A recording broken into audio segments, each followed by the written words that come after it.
Especially media people எல்லாருக்கும் வணக்கம். மேடையில் இருக்கிற எல்லாருக்கும் வணக்கம். அவையோர் அனைவருக்கும் வணக்கம். ஏன்னா இதை ஏன் சொல்கிறேன்னா, அவங்க அனுமல் என்கிட்ட கேட்டாங்க, வேதியிலேன்னு மலையாளத்தில் சொல்லுவோம் மேடையில் இருக்கிறவங்கள, அப்புறம் சதஸ்ன்னு சொல்லுவோம், இதுக்கு தமிழில் என்ன அப்படின்னு. மேடையில் இருப்பவர்களுக்கும் அவையோருக்கும் ஒன்று அப்படி யோசிச்சுட்டு, வேணாம் நான் தமிழ் வேற ஏதாவது பேசிக்கிறேன். ஸோ ரொம்ப சந்தோஷம். எனக்கு இந்த படம் வந்து கதை வந்து நேரேட் பண்ணார் சரஸ் சார். வந்து திருவான்மியூரில் இருந்தேன் அப்போ. வந்து ஃபுல்லாக ஒரு நேரேஷன் அவர் நேரேட் பண்ணி முடித்தோடனே, நீங்கள் ரொம்ப நல்லா நேரேட் பண்ணுறீங்க, இதே மாதிரி எடுத்துருங்க, நான் வரேன் அப்படின்னு சொன்னோன்னே அவருக்கு ஒரே ஆச்சரியம், சந்தோஷம். நல்ல ஒரு நேரேஷன் கேட்டேன். ஒரு கதையை வந்து ஒரு ஈஸியாக அவர் பாட்டு சொன்னார். அப்புறம் வந்து அவருக்கு கிடைச்ச மாதிரி பெண்மணி, அந்த கண்மணி எல்லாருக்கும் கிடச்சிட்டாங்கன்னா எல்லாரும் அதிர்ஷ்டசாலிகள் தான். ஏன்னா முக்கால்வாசி கோடம்பாக்கம் வந்து சர்வைவ் ஆகிறது, கோடம்பாக்கத்துக்கு வந்த டைரக்டர் சர்வைவ் ஆகிறது அவங்களுடைய ஒய்ஃபான, இல்லை ரிலேஷன்ஷிப்பில் இருந்தாலோ, இல்லை லவர்ஸான, அவங்க வேலைக்கு போய் தன் கணவனுடைய எதிர்காலத்தை, அவங்களுடைய ட்ரீமை வந்து இப்போ ஃபுல்ஃபில் பண்ணுறதுக்காக நிறைய பேர் அப்படி தான் இருக்கிறாங்க. நான் பார்த்துருக்கேன். நிறைய நியூ டைரக்டர்ஸோடைய ஒய்ஃப் எல்லாம் அவங்க வேலைக்கு போவாங்க, இவங்க கதை எழுதுவாங்க. ஆனால் இங்கே வந்து கண்மணி வந்து ப்ரொடியூசராகவே மாறிட்டாங்க. அந்த மாதிரி யாருக்காவது கிடைச்சா ரொம்ப சந்தோஷம். ஸோ அவங்க பேசினது எனக்கு ரொம்ப சந்தோஷமாகவும் இருந்துச்சு, ஆச்சரியமாகவும் இருந்துச்சு. ரொம்ப ஃப்ளூயண்ட்டாக அவங்க பாட்டுக்கு வந்து கடன்னு ஒரு பேப்பர் வச்சுட்டு லிஸ்ட் வச்சுட்டு பேசிட்டு எல்லாரையும் விடாமல், அந்த ப்ரொஃபஷனல்ஸும் எனக்கு ரொம்ப பிடிச்சிருந்துச்சு. ஸோ அவங்களும் அப்படி தான். ஆனால் எனக்கு என்னென்னா, ஒவ்வொரு தடவையும் அவங்கள பார்த்துட்டு என்னை பார்ப்பாங்க.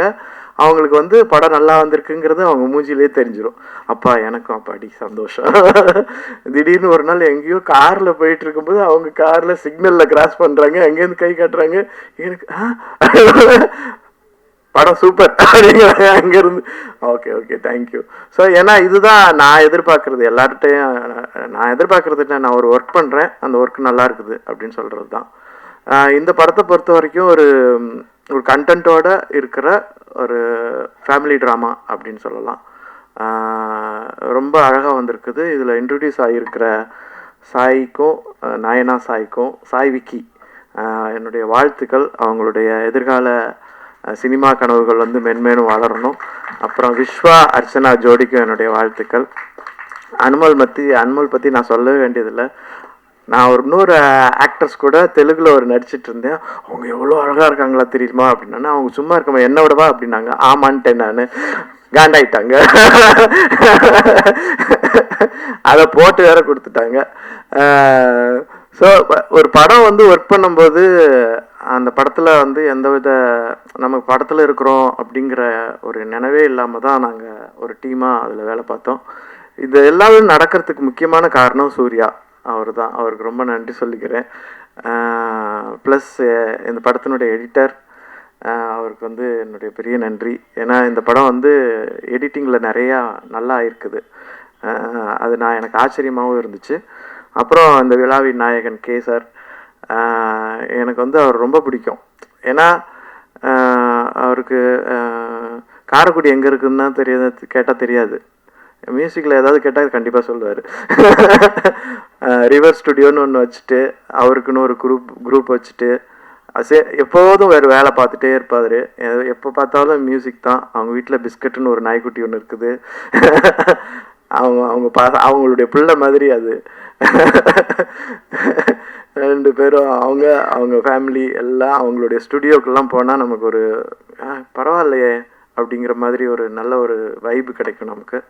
ஸோ இந்த படம் ரொம்ப ரொம்ப நல்லா வந்திருக்குது. பாரிஸ்லலாம் போய் ஷூட் பண்ணியிருக்கோம் கஷ்டப்பட்டு நாங்கள் ஒரு வாரத்துக்கு. ஸோ நீங்கள் இந்த படத்தை வந்து ஆடியன்ஸ்கிட்ட கொண்டு போய் சேர்த்து நல்லபடியாக ஜெயிக்க வைக்கணும்னு ஆசைப்பட்றேன். நான் யார் பேரையும் சொல்லலைன்னா மன்னிச்சுக்கோங்க. எஸ்பெஷலி புதுசாக வந்த ப்ரொடியூசர்ஸ். ஆமாம், அண்ணன் பேசினார்ல, அவருடைய பேச்சு, அந்த வெள்ளிந்தியான பேச்சு வந்து ரொம்ப அழகாக இருந்துச்சு. அவர் பாட்டுக்கு ஃப்ளோவாக, எங்களுக்கு என்னங்க தெரியும், எனக்கு ஒன்றும் தெரியாது, புதுசு இப்போ தான் பார்க்குறோம், இந்த சினிமாவில் பார்த்தது நேரில் பார்க்குறோம், அது ரொம்ப ஆச்சரியமாக இருக்குது. எங்களுக்கு சினிமா முகம் எப்படின்னா, எங்கள் வீட்டு பக்கத்தில் ஒருத்தர் கதிர்னு ஒருத்தர், கதிர் உங்கள் வீட்டு பக்கத்தில் இருந்தார், அவ்வளோ பெரிய ஆளுங்களா நீங்கள், சும்மா சாதாரணமாக சொல்லிட்டீங்களேன்னு. ஸோ அப்புறம் முக்கியமாக மென்ஷன் பண்ண வேண்டியது இங்கே விக்னேஷ்னு சொல்லிட்டு, விக்கின்னு ஒரு அசிஸ்டன்ட் டைரக்டர் இந்த படத்தில் நடிச்சிருக்கிறாரு.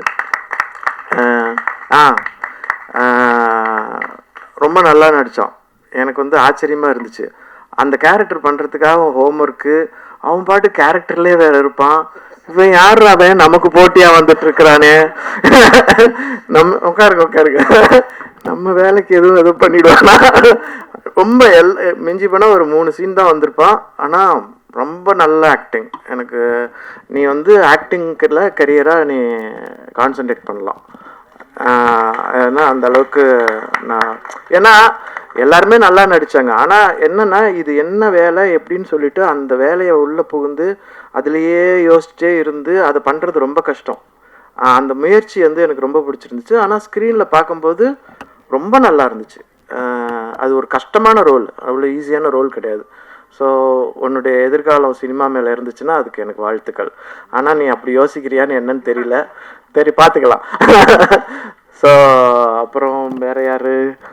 ஓகே, மேடம் கௌசல்யா, எப்படி சொல்கிறது, அவங்க வந்து ஃபஸ்ட்டு இங்கே வந்தாங்க, எனக்கு ஞாபகம் இருக்குமா அப்படின்னாங்க. அப்படியே யோசிச்சுட்டே இருந்தேன். ஆனந்த விகடன் விருது விழாவில் நீங்கள் என்ன ஓடி வந்து கட்டிப்பிடிச்சிட்டிங்கன்னா உடனே எனக்கு ஞாபகம் வந்துடுச்சு.